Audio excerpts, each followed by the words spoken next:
جب کسی کو معاف کرتے ہو تو تم اپنے خود کے زخموں کو بھرتے ہو، وہ زخم جو تمہارے غلط انتخابات سے تمہیں ملے ہیں۔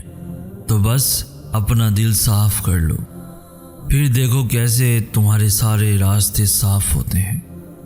بس ایک معافی ہی واحد مرہم ہے جو تمہیں شفا دے سکتی ہے، کیونکہ جو معاف کر دیتے ہیں اللہ انہیں وہاں سے سکون دیتا ہے جہاں جہاں انہوں نے سکون کھویا ہوتا ہے۔ جو اللہ کو اپنے لیے کافی کر لیتے ہیں اللہ بھی پھر ان کے لیے کافی ہو جاتا ہے۔ بدلے کا انتظار تو بزدل کرتے ہیں، طاقتور تو آگے بڑھ جاتے ہیں۔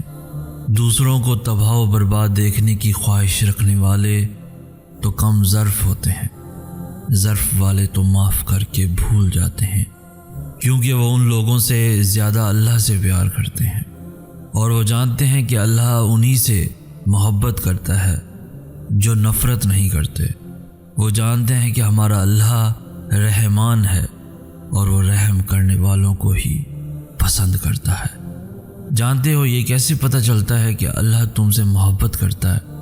جب گناہ کے فوراً بعد تمہارا ندامت بھرا ضمیر تمہیں توبہ تک لے آئے، جب مایوسی کے بعد یکدم کوئی طاقتور سا معجزوں کا خیال تمہیں واپس اللہ تک کھینچ لائے، جب ہار کر گرنے ہی والے ہو کہ اچانک سے تمہارے ذہن میں تہجد کی ترکیب آ جائے، جب رفتہ رفتہ حالات اتنے خراب ہو جائیں کہ تمہارا بے نمازی دل تمہیں سجدوں تک گھسیٹ لائے، جب وقت سے پہلے ہی اللہ تمہاری دعاؤں کی حقیقت تم پہ کھول دے اور تم بچ جاؤ، جب سب کچھ تمہارے ہاتھ سے نکل جائے، صرف تم رہ جاؤ اور تمہارا اللہ رہ جائے، تو سمجھ لینا کہ اللہ تم سے پیار کرتا ہے۔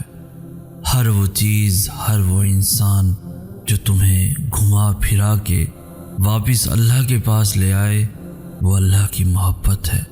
پھر بھلے ہی وہ چیز تمہیں ملے یا نہ ملے، کسی کا مل جانا بھی اللہ کی محبت ہے اور کسی کا کھو جانا بھی آزمائش بھی نعمت ہے اور آسانیاں بھی۔ اللہ جسے جتنا آزماتا ہے اس سے اتنا ہی محبت کرتا ہے، کیونکہ وہ جس سے محبت کرتا ہے انہیں ہی ہمیشہ اپنے قریب رکھتا ہے۔ ایک وہ منصوبہ ہے جو تم بناتے ہو اور ایک وہ منصوبہ ہے جو اللہ بناتا ہے۔ تمہارے منصوبے تمہاری چاہت کے مطابق ہوتے ہیں اور اس کے منصوبے تمہاری بہتری کے مطابق۔ تم کبھی کبھار اپنے لیے ان راہوں کا انتخاب کر لیتے ہو جن پر گزرنے سے تمہیں تکلیف کے علاوہ اور کچھ نہیں ملتا۔ بس اسی لیے اللہ تمہارے ارادوں کو توڑ دیتا ہے تاکہ وہ تمہیں توڑ نہ سکیں۔ سو تم اپنے معاملات اللہ کے سپرد کرنا سیکھو، کیونکہ تم وہ کبھی بھی نہیں جان سکتے جو اللہ جانتا ہے۔ بس دعا کرو اور یہ سوچ کر مطمئن ہو جاؤ کہ راستے مختلف ہو سکتے ہیں مگر منزل وہی ہے جو تمہاری رضا ہے۔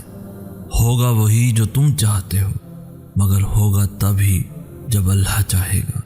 تو پھر بس انتظار کرو، بے شک تمہارا رب سب سے بہتر خفیہ تدبیر کرنے والا ہے۔ میں تمہیں بتاتا ہوں اللہ کن سے پیار کرتا ہے۔ اللہ ان سے پیار کرتا ہے جو آزمائش میں بھی کوشش کرنا نہیں چھوڑتے۔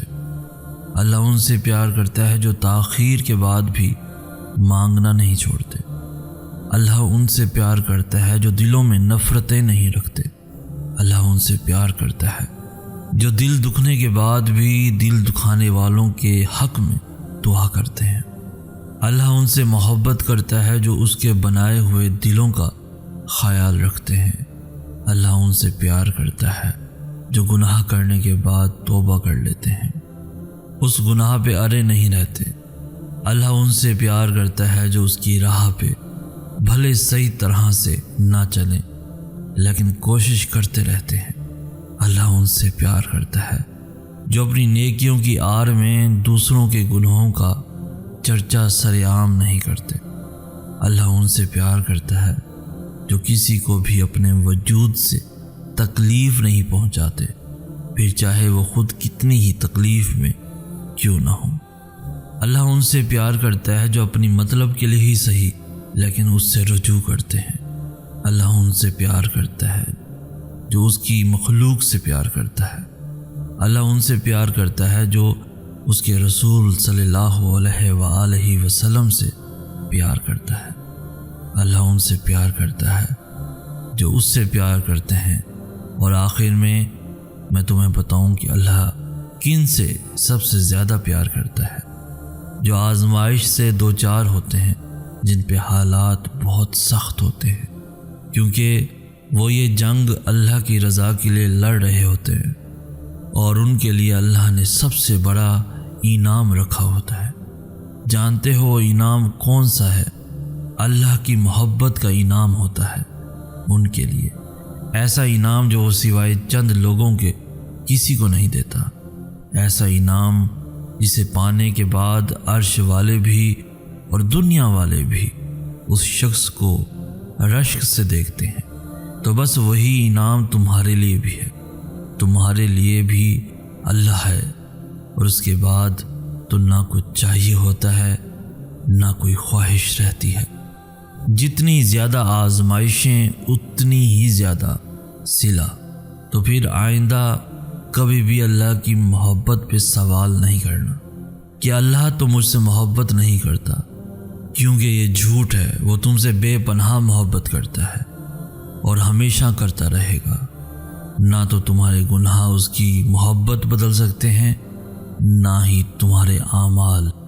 زندگی میں جب ایسا پوائنٹ آ جائے جہاں پہ آ کر تمہاری کہانی رک جائے، جہاں پہنچ کر تمہیں یہ محسوس ہو کہ ابھی بھی صلہ پوری طرح سے نہیں ملا، تو جان لینا کہ وہ اختتام نہیں ہے تمہارا، وہ اجر سے پہلے کا وقت ہے، وہ وقت جو اللہ تمہیں دیتا ہے اپنا نصیب اپنی مرضی کے مطابق لکھنے کے لیے۔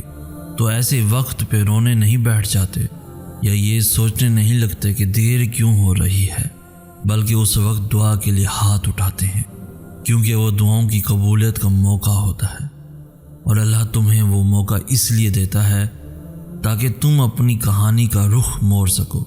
تو پھر سوچ کیا رہے ہو؟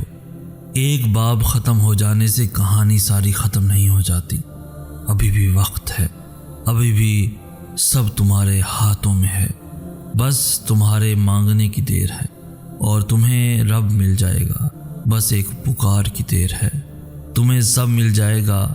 یقین رکھو کہانی ختم کن پہ ہی ہوگی، شروعات تو اب تم نہیں بدل سکتے، تو ایسا کرو تم انجام بدل دو، جو ہے دل میں وہ مانگ لو، کیونکہ یہ معجزوں کی گھڑی ہے۔ اللہ سے بہتر انتخاب تمہارے لیے کوئی بھی نہیں کر سکتا، تمہیں بنانے والے سے بہتر کوئی بھی یہ نہیں جان سکتا کہ تمہیں کس کی کب اور کتنی ضرورت ہے۔ تو کبھی بھی یہ مت سوچنا کہ اللہ بے خبر ہے تم سے، یا اسے پتہ نہیں ہے کہ تمہیں کیا چاہیے، کیونکہ تمہارے ذہن کا حصہ ہونے سے پہلے تمہاری حسرتیں اور خواہشات اللہ کے علم کا حصہ ہوتی ہیں، جو سب سے دانا اور حکمت والا ہے۔